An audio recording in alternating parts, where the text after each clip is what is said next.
Daniel 9:27. Last verse of this very, very amazing passage here, 24 to 27. He, the Antichrist, will confirm a covenant with many, Israel, for 7 years. In the middle of the 7, he will put an end to sacrifice and offering, and on a wing of the temple he will set up an abomination that causes desolation until the end that is decreed is poured out on him. So, the Antichrist will confirm a covenant with Israel for 7 years. Just read that.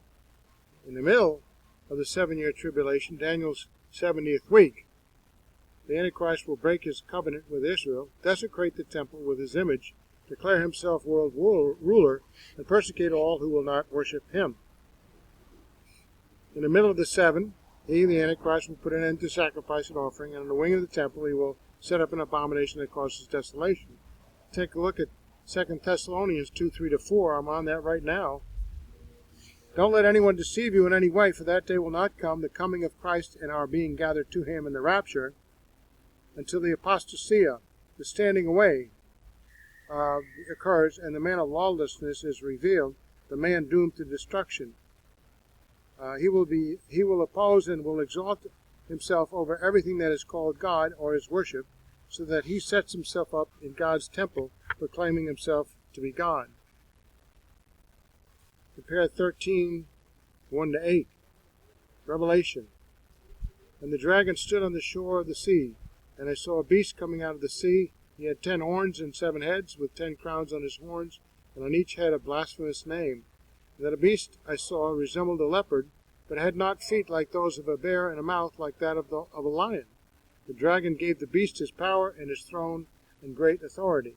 One of the heads of the beast seemed to have had a fatal wound, but the fatal wound had been healed. The whole world was astonished and followed the beast.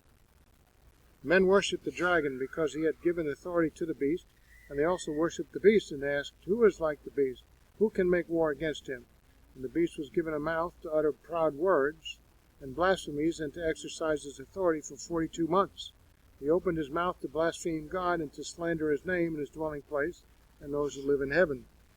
He was given power to make war against the saints and to conquer them, and he was given authority over every tribe, people, language, and nation. All inhabitants of the earth will worship the beast, all whose names have not been written in the book of life belonging to the Lamb that was slain from the creation of the world. So, the Antichrist will be the main impetus behind the persecution of believers, both Jewish believers and Gentile believers. Notice that he puts himself up as God in the temple in Jerusalem to be worshipped, and will not stand for anyone worshiping the one true God of the universe. He will rule over all men for a season and persecute all who will not worship him, Jews and born-again believers alike. The fulfillment of the 483 years of prophecy in Daniel leaves 7 years of history under Mosaic law, focused spiritually on the nation Israel until Jesus comes again. Those remaining 7 years are described in the other passages as the 7-year tribulation period.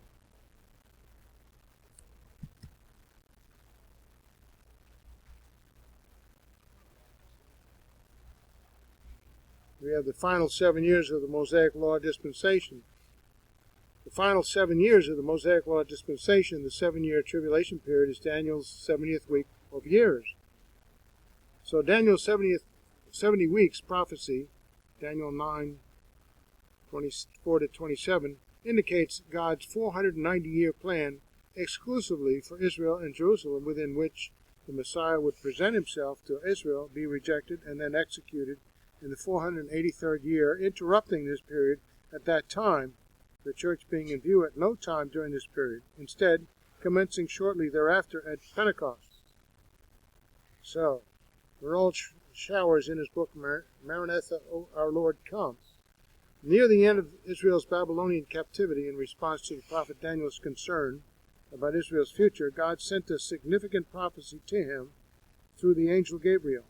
This prophecy is recorded in Daniel 9:24-27, which we have just reviewed. For the purpose of this present study, we must note several significant facts concerning this prophecy. The prophecy involved 490 years. We looked at the Hebrew way of describing passages of time and years. This prophecy involved 70 weeks, 77s of time, verse 24 of Daniel 9.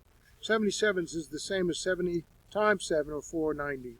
Thus, the prophecy involved 490 units of time. How much time would be involved in those 490 units?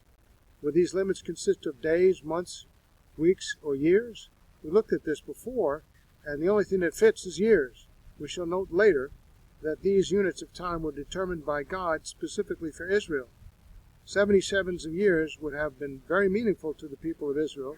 God had divided their calendar into 7-year periods, with every 7th year being a sabbatic year, Leviticus 25, 3 and 9. In addition, Israel's Babylonian captivity lasted 70 years because the people of Israel had violated 70 sabbatic years over the course of 490 years, Leviticus 26, 34 to 35, and also in 2 Chronicles 36, 21. Now, these facts, together with the fact that Daniel himself had been thinking in terms of years in the context of the 70 weeks prophecy, indicate that the units of time involved consist of 490 years. God did not determine the 70 weeks, 490-year prophecy for the church, but for Israel and Jerusalem. God determined all 70 weeks, or 490 years, for Daniel's people and a holy city. Therefore, all 70 weeks were determined specifically for Israel and Jerusalem. God did not determine the 70 weeks for the church. This is significant because the church is distinct from Israel. We've done a study on that to show the differences. They're similar but not the same. So the time from the beginning of the 70 weeks prophecy until the Messiah is presented to Israel and then executed would be 69 weeks or 483 years. So Gabriel said that the time from the beginning of the 70 weeks until the Messiah, the prince, would be 69 weeks or 483 years. Thus 483 years after the beginning of the 70 weeks, the Messiah would be present in the world. The fact that this prophecy gave a very specific time when the Messiah would be present indicates that a significant event would happen with regard to the Messiah at the end of the first 69 weeks. What could that event be? The fact that Gabriel referred to the Messiah as the prince implies that the event must be related significantly to the Messiah's being Israel's prince or coming king. Zechariah 9:9 declared that Israel could identify its coming king by the fact that he would come to Jerusalem mounted on the foal of a donkey. In light of this, it would appear that the specific event that would happen at the end of the first 69 weeks or 483 years would be the Messiah's official presentation of himself to Israel as its prince or coming king by coming to Jerusalem mounted on the foal of a donkey. Jesus Christ fulfilled this part of the 70 weeks prophecy when he officially presented himself to Israel as its Messiah prince through his triumphal entry into Jerusalem on the foal of a donkey on Palm Sunday. Several things indicate that this was the specific event that it ended the first 69 weeks or 483 years of the 70 weeks prophecy. First, some of the crowd on that Palm Sunday recognized the significance of Jesus' actions on that day, for they called him king. Luke 19:37 to 38. Second, as Jesus approached Jerusalem on that day, he wept over the city and said, "If thou hadst known, even thou, at least in this thy day, the things which belong unto thy peace, but now they are hidden from thine eyes." He warned Jerusalem by this that it would be destroyed by enemy forces because thou knewest not the time of thy visitation. Luke 19:41 to 44, referring to Christ's arrival on the earth in his perfect humanity. Jesus' language indicated that the particular day had been marked out by God as the time of Jerusalem's visitation by her Messiah Prince, the day that could have brought lasting peace to that city if its people had accepted Jesus for who he was.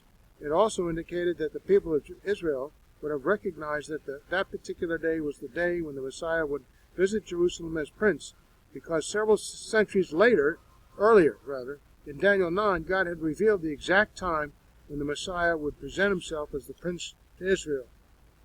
So we've gone over this. Now we're looking at the church. Did not exist during any part of the first 69 weeks or 483 years of the 70 weeks. Did not exist during any part of that time. We have just observed that for the first 69 weeks ended on the day of Jesus' triumphal entry into Jerusalem, the church did not begin historically until the day of Pentecost in Acts chapter 2, which took place nearly 2 months after the day of Jesus' triumphal entry into Jerusalem. Therefore, the church did not begin historically until nearly 2 months after the end of the first 69 weeks of the 70 weeks prophecy. And we should note that God consistently kept the church out of all of the first 69 weeks. Thus, it is evident that he intended the first 69 weeks of the 70 weeks prophecy to be his program specifically for Israel, but not for the church. This was consistent with the concept that Israel and the church are distinct entities.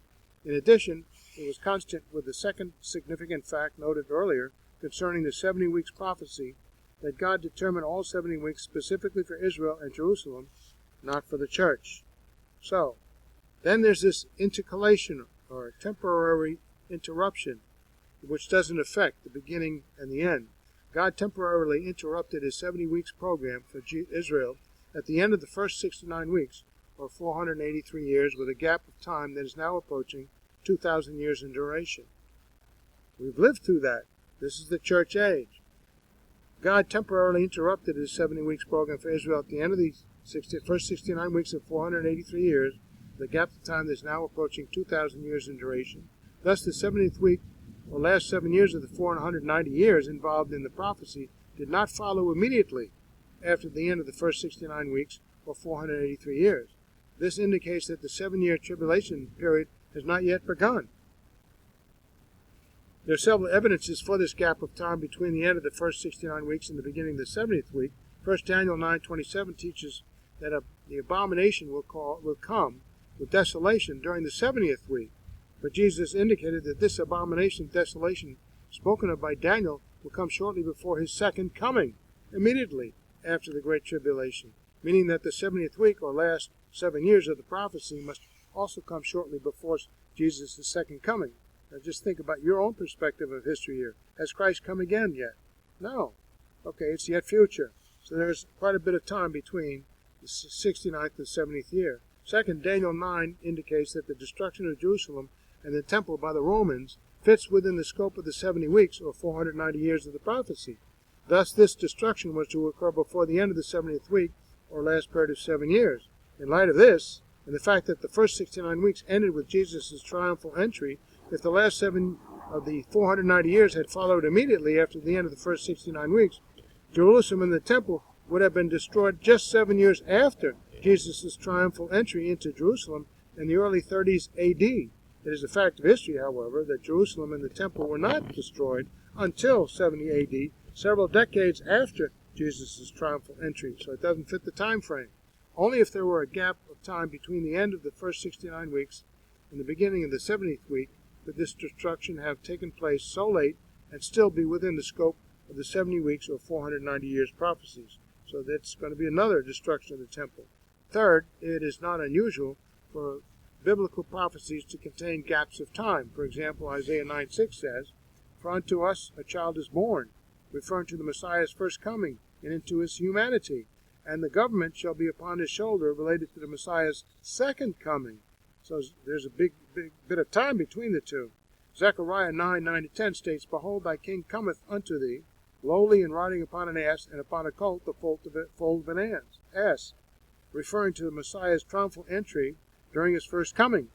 And it jumps in time. "His dominion shall be from sea even to sea, and from the river even to the ends of the earth," related to the Messiah's second coming.